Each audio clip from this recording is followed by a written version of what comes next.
Go straight now to the third-ranking Republican in the Senate, John Barrasso.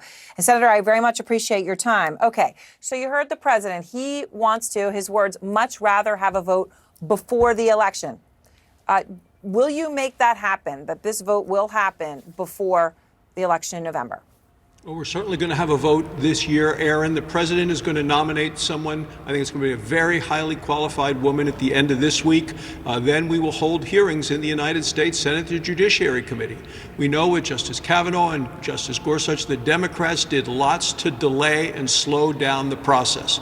We want to move the process along. We want to make sure there is plenty of time, and there is plenty of time between now and the end of the year. But I can't predict right now whether the election in November and the vote in the Senate on the nominee will be either before or after the election.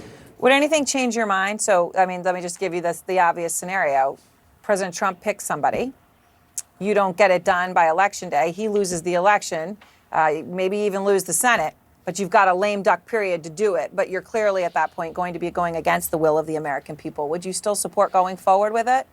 No, we're going to have a vote this year. I can't tell you much about the timing, but I know the president is going to nominate a very highly qualified nominee. I've heard the scare tactics from the Democrats already on lots of different topics, even before the president has made the nomination. I was at home in Wyoming this weekend. The people I've talked to are pretty fed up with the entire political process and the politicization of the courts. They want us to fill this vacancy, and they want it to be done as soon as possible. Right. I just want to be clear, though, in that scenario, right, where you have the Senate still in the lame duck, but the president has lost, right? The American people have obviously picked somebody else with a very different point of view. You would still support going forward with this? I can't tell you when we're going to vote. We're going to vote this year on that nominee. And it's a matter of how many delaying processes and techniques the Democrats try to do. They've done it in the past. I expect them to try to do it again this time. They will do anything, it seems, to delay the process. You have seen Nancy Pelosi, who has no role, according to the Constitution, the Speaker of the House.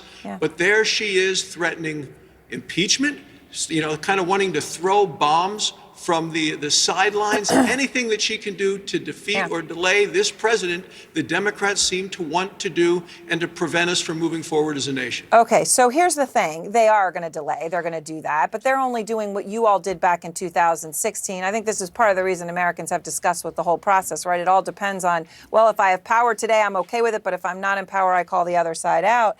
Obviously, you know I'm going to do this, so let me do it. This is you back in 2016 when the shoe was on the other foot. President Obama had 8 months to Election Day for a Supreme Court justice. You guys managed to stop him from getting it. Now, there's less than 2 months. Here you are in 2016. Best way to avoid the fight is to agree to let the people decide. Give the people a voice. Let the next president put forth the nomination. That's what the American people are saying. Give the people a voice. They're saying that a seat on the Supreme Court should not be just another political payoff to score points in an election year. Things have changed? Well, the hypocrites in this, to me, are really the Democrats.